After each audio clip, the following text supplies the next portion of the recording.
오늘 하나님께서 주신 말씀은 빌립보서 1장 12절에서 14절까지 말씀을 근거로 환경을 극복하는 신앙이라는 제목으로 여러분들과 은혜를 나누고자 합니다. 부름의 삶을 위하여 달려갑시다. 빌립보서 강의 5번째 시간입니다. 사람에게 중요한 것들이 있다면 그 중에 하나가 바로 환경일 것입니다. 사람은 평생도록 환경의 지배를 받고 살아가기 때문입니다. 환경의 영향을 벗어나면서까지 살 수가 굉장히 힘들 것입니다. 그러나 환경을 지배하고 환경보다 더 위에 있는 것이 있습니다. 그것은 무엇일까요? 바로 생각입니다. 생각은 환경을 지배합니다. 또 환경을 바꾸어 버립니다. 그래서 생각은 우리의 미래를 바꿀 수 있고요. 우리의 모든 것을 바꿀 수 있다고 말합니다. 내가 어떻게 생각하느냐에 따라서 나의 미래가 달라진다고 합니다. 생각의 차이가 엄청난 결과를 낳게 되는 것입니다. 그런데 생각을 지배하는 것이 있습니다. 그것이 무엇일까요? 그것은 바로 신앙입니다. 신앙은 우리의 생각을 좌우하고요. 신앙은 우리의 환경을 극복하게 만들어줍니다. 일반적인 세상 사람들은 환경의 영향을 받습니다. 하지만 신앙인은 환경을 지배하고 환경을 오히려 이용할 수 있고 그 환경을 극복하여서 그 신앙으로 이겨나갈 수 있는 삶을 살 수 있다는 것입니다. 오늘 성경의 본문에 나오는 바울이 바로 그런 사람이었습니다. 바울은 지금 상황이 어떻습니까? 감옥에 갇힌 상황이었습니다. 그냥 감옥에 갇힌 게 아니라 사형 선고를 받고 죽음을 기다리고 있는 상황이었습니다. 언제 죽어도 이상하지 않을 만한 상황이었습니다. 그런데 그가 무엇이라고 말하고 있을까요? 우리 오늘 읽었던 본문 12절 우리 다시 한번 함께 읽어보도록 하겠습니다. 시작! 형제들아, 내가 당한 일이 도리어 복음 전파의 진전이 된 줄을 너희가 알기를 원하노라. 아멘. 자기가 고통을 당하고 감옥에 갇혀 있는 것이 오히려 고통스러운 일이 아니고 오히려 복음의 진전이 되었기 때문에 감사하고 기뻐하고 있다고 말하고 있는 것이었습니다. 바울은 꿈이 있었습니다. 바울의 꿈은 무엇이냐? 바로 로마의 황제 가이사에게 가서 복음을 전하는 것이었습니다. 근데 그런 꿈이 있는 사람이었기 때문에 바울은 이 인생을 포기하고 그래 될 대로 되라 그래 이렇게 살아가지 않았다는 것입니다. 분명한 계획과 목적이 있었음에도 불구하고 바울은 이렇게 기뻐하는 삶을 살 수 있었습니다. 어떻게 이렇게 삶을 살 수 있었을까요? 바울은 이 모든 것이 하나님의 계획하심이라는 신앙을 가지고 있었기 때문인 것입니다. 바울은 환경을 이기는 신앙을 가지고 있었습니다. 그렇기 때문에 그런 고난을 받고 있는 상황 가운데서도 기뻐할 수 있었고요. 감사할 수 있었다는 것입니다. 우리가 이런 신앙을 갖기를 소망합니다. 그럼 바울은 어떻게 환경을 이기는 신앙을 가질 수 있었을까요? 첫 번째는 일반적인 통념을 깨트리시는 일반적인 상식을 벗어나는 능력을 가지신 하나님을 온전히 의지했기 때문이라는 것입니다. 우리 오늘 본문 13절 14절 우리 함께 읽어보도록 하겠습니다. 시작! 이러므로 나의 매임이 그리스도 안에서 모든 시대안과 그 밖의 모든 사람들에게 나타났으니 형제 중 다수가 나의 매임으로 말미암아 주 안에서 신뢰함으로 겁없이 하나님의 말씀을 더욱 담대히 전하게 되었느니라. 아멘. 우리는 환경이 좋아야 내가 모든 일을 할 수 있다고 생각합니다. 내가 건강해야 하나님의 일도 할 수 있습니다. 내가 돈이 있어야 주님께 섬길 수도 있고 헌금도 할 수 있는 거 아닙니까? 이렇게 얘기합니다. 하지만 하나님은요, 성경에서 모든 것을 갖춘 사람을 그런 사람만을 원하지 않았습니다. 오히려 기독교 역사를 보면요, 모든 것을 다 갖춘 사람을 일하기 원하시는 것보다 오히려 부족한 자를 사용해서 많은 일들을 하셨다는 것입니다. 부한 자보다는 가난한 자를 쓰셨고요. 또 배운 자보다는 배우지 못한 자를 쓰셨습니다. 환경이 좋은 자보다는 고통 가운데 있는 사람을 사용했다는 것입니다. 지금 바울의 처지는 말이 아닙니다. 사형수라고 말씀을 드렸고요. 감옥에 갇혔습니다. 그런데도 그는 기뻐합니다. 잘나고 성공한 사람이 좀 복음을 전해야 사람들이 좀 받아들이는 것도 그래 저런 사람이 말하니까 내가 귀를 기울여야지라는 생각으로 받아들일 텐데 죄수가 복음을 전하면 누가 받아들이겠습니까? 그런데도 바울은 뭐라고 이야기하고 있습니까? 자기가 감옥에 갇히고 고통받는 일들을 통하여 복음의 진전이 있었다. 복음이 전파되고 있었다라고 이야기하는 것입니다. 이것은 일반적인 통념, 일반적인 상식으로 일하시는 하나님이 아니라 하나님의 계획과 뜻에 따라서 일하시는 하나님을 바울은 의지하고 온전히 믿었기 때문이라는 것입니다. 지금 우리가 아는 상식 가운데서 하나님을 의지한다면요, 우리가 아는 하나님 정도, 우리가 알고 있는 능력의 하나님 정도로만 깨우칠 것입니다. 하지만 우리의 모든 상식을 다 깨어버리시는 하나님, 우리가 알고 있는 그 어떤 능력보다도 더 큰 능력을 가지신 하나님을 온전히 믿고 의지한다면 우리의 지금 환경과 상황 같은 것은 그렇게 크지 않다는 것입니다. 우리가 이렇게 바울처럼 우리 안에 역사하신 하나님이 그렇게 크고 위대한 하나님이시라는 걸 우리가 깨닫는 은혜가 있기를 바랍니다. 우리는 환경이 좋아서 주님의 일을 하는 것이 아닙니다. 우리가 모든 여건이 좋아서 우리가 행복한 것은 아닙니다. 그렇게 전능하시고 전지하신 위대하신 하나님께서 우리의 아버지가 되어주시고 우리의 주인 되어주시고 또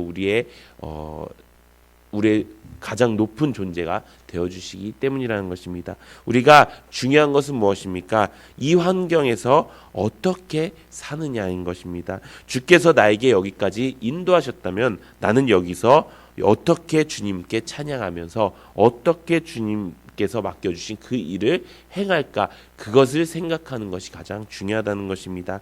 이런 신앙의 자세가 우리의 신앙의 자세가 되기를 예수님의 이름으로 축원합니다. 둘째로는 이것입니다. 둘째로 바울이 어떻게 환경을 극복하는 신앙을 가졌느냐, 바로 고난을 통해서 복음의 진전이 된 것에 감사했기 때문이라는 것입니다. 우리 본문 12절 다시 보면은 형제들아 나의 당한 일이 도리어 복음의 진보가 된 줄을 너희가 알기를 원하노라. 바울은 지금 억울한 옥살이를 하고 있습니다. 그렇게 자유가 없는 사람이 어떻게 복음을 전할 수 있었을까요? 바울은 사형수였습니다. 사형수는 굉장한 그 압박을 받고 있었고요. 굉장히 삼엄한 경비가 있었습니다. 자유롭게 활동할 수 있는 사람이 사람들을 만나서 전도도 하고 노방 전도도 할 수 있고 거리 찬양 전도도 할 수 있고 또 축호 전도도 할 수 있고 할 수 있는 거 아닙니까? 그런데도 불구하고 쇠사슬에 묶인 이 사람이 어떻게 복음을 전할 수 있었을까요? 또 그 복음의 진전이 어떻게 있었을까요? 이것은 바울의 일생을 보면은 우리가 알 수가 있습니다. 바울은 3번에 걸쳐서 10년 동안 선교 여행을 떠났습니다. 아까 말씀드렸던 것처럼 바울의 최종 목표는 로마에 가서 가이사의 앞에서 복음을 전하는 것이었습니다. 그런데 바울은 돈이 많은 사람도 아니었습니다. 또 바울의 주변에는 항상 바울을 죽이려고 했던 유대인들이 있었고요. 내가 바울을 죽이기 전에는 먹지도 마시지도 않겠다고 서약한 사람이 40명이나 되었습니다. 이런 상황 가운데서 그가 로마에까지 갈 수 있는 방법도 없었고요. 그곳에 가서 그 높은 사람들에게 복음을 전할 수 있는 방법이 없었습니다. 그런데 하나님은 어떤 일을 하셨습니까? 하나님은 그를 죄수로 만들어 주신 거예요. 죄수로 만들었으면은 사람들은 왜 죄수로 만들었을까? 하나님의 그 능력 있으신 분이 왜 바울을 죄수로 만드셨을까? 오히려 이렇게 좀 높게 만들어갖고 그를 가면은 좋겠는 거 아닌가? 그런데 죄수로 만들어서 어떻게 합니까? 로마로 보내버린 것입니다. 죄수로 잡혀서 로마로 보내니까 돈도 없어도 됩니다. 여비도 없어도 되고요. 또 양쪽 옆에는 무장한 군인들이 그를 지키고 있었습니다. 누가 감히 건드릴 수 있겠습니까? 또 양쪽에 호위병을 세우고 당당하게 로마에 입성하게 됩니다.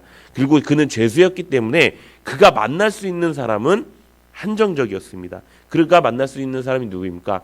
그를 지키고 있었던 간수들과 또 군인들, 또 그를 재판하고 있었던 재판장들, 또 그들을 판결하고 결의할 수 있는 로마의 귀족들이었습니다. 바울은 자신이 원하는 그 길을, 자신이 하나님께서 계획하신 그 길을 하나님께서 고난을 통해서 이루셨다고 믿었기 때문에 그 환경을 이길 수 있었습니다. 오히려 그 안타까운 상황 가운데서도 나는 하나님께서 이 복음을 전하기 위해서 나를 계획하셨어 라고 믿었기 때문에 하나님께서는 그 고난을 통해서 그 길을 열어주신 것입니다. 바울이 사형수로 시위대에 옥에 갇혔을 때 굉장히 엄격하게 관리가 되었다고 합니다. 그 시대의 그 시위대는 로마 공중의 왕실 경호대였다고 이야기합니다. 최고의 엘리트만 모이는 곳이었습니다. 그런데 그는 그냥 감옥에 있는 것이 아니라 양쪽에 간수 두 사람이 같이 사슬에 매어서 도망가지 못하게 했고요. 또 다른 두 사람은 보초를 섰습니다. 즉 바울은 계속 4명의 사람들과 함께 있었고요. 그 4명의 사람이 하루에 4번 교대를 했습니다. 그럼 바울이 간단한 산수입니다. 바울이 하루에 만날 수 있었던 사람은 몇 명이었을까요? 16명이었습니다. 생각해 보세요. 하루에 16명의 간수가 바울을 지키고 있었습니다. 그런데 복음을 전하기 위해서 안달이 난 이 바울에게 얼마나 감사한 일이었습니까? 그리고 바울은 무엇을 했겠습니까? 바울은 열심히 복음을 전했습니다. 그들이 같이 쇠사슬에 묶여 있지 않습니까? 같이 앞에 호의를 하고 있지 않습니까? 그러니까 그가 듣고 싶지 않아도 계속 하나님의 복음을 들을 수밖에 없었습니다. 그렇게 복음을 전하니까 그렇게 그 복음 안에 놀라운 하나님의 역사가 나타났고요. 그러니까 그 복음이 사람들의 심령 가운데 파고들었다는 것입니다. 그러니까 뭐 어떤 일이 벌어집니까? 우리 13절에 보면 이러므로 나의 매임이 그리스도 안에서 온 시위대 안과 기타 모든 사람에게 나타났으니 아멘. 이것이 무엇입니까? 무슨 말입니까? 공적으로 모든 사람에게 복음이 선포되고 있다고 말씀하고 있는 것입니다. 이것은 아무도 상상할 수가 없는 일입니다. 로마가 쇠사슬에 묶여 있는 그 죄수 바울에 의하여 무너지고 정복되었다는 것입니다. 복음을 통하여 그렇게 되었다는 것입니다. 사랑하는 성도 여러분, 하나님은 이렇게 위대한 분이신 줄로 믿습니다. 하나님이 이렇게 하나님의 영광을 위해서라면 어떤 사람도 어떤 환경 가운데서도 우리를 사용하시는 분이시라는 것을 우리가 깨닫기를 소망합니다. 하나님은요, 모세 지팡이를 사용하셔서 홍해 바다를 가르셨고요. 하나님은 다윗의 물맷돌로 장수 골리앗을 물리쳐 주셨습니다. 하나님은 바울의 쇠사슬을 통해서 로마를 무너뜨렸다는 것입니다. 우리의 환경이 너무 나빠서 나에게 쇠사슬이 많아서 나는 아무것도 할 수 없다고 하는 사람들이 있습니다. 그 사람은 신앙으로 세상을 사는 사람이 아니라 환경으로 세상을 살아가는 사람입니다. 우리가 하나님이 주신 신앙으로 살아가는 여러분들 되시기를 소망합니다. 혹시 내 삶 속에는 나는 집안의 주부라서 하는 일이 너무 많아요. 나는 직장에 매여 있어서 전도할 시간이 없어요. 라고 하시는 그 매임이 있는 분이라면 이 바울을 한번 생각해 보시기 바랍니다. 쇠사슬에 있어도 그 매임 가운데서 그 복음의 진보를 기뻐했던 그 바울의 신앙이 우리의 신앙이 되기를 소망합니다. 이렇게 살기 위해서 하나님께서 우리에게 주신 것이 있습니다. 무엇이냐? 바로 함께하는 사람들이고요. 함께 하나님을 사랑하고 함께 그의 뜻대로 부르심을 입은 사람들입니다. 우리 로마서 8장 28절 함께 읽어보도록 하겠습니다. 시작.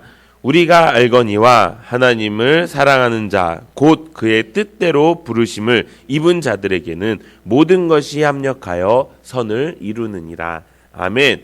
우리를 하나님을 사랑하는 자 또 그의 뜻대로 부르심을 입은 자들이라고 이야기합니다. 이 사람들이 어떤 사람들일까요?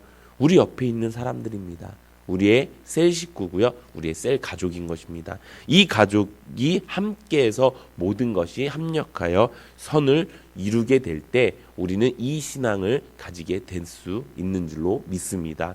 사랑하는 성도 여러분, 많은 사람들이 환경에 의해서 움직입니다. 저조차도 그런 사람이었습니다. 하지만 바른 복음을 듣고 그 복음에 따라서 살기를 원하고 그 복음을 알기를 원하니까 하나님께서 지혜를 주시고 이렇게 좋은 교회를 주시고 셀교회를 주시고 또 우리에게 성경과 성령과 교회를 허락해 주셨습니다. 우리는 이대로 따라가기만 하면 되는 것입니다. 이대로 순종하기만 하면 되는 것입니다. 우리가 이런 신앙과 이런 복음으로 또 이런 교회 안에서 우리가 바른 신앙생활에서 끝까지 구원을 이루면서 살아가는 우리 모든 성도님들 되시기를 예수님의 이름으로 축원합니다.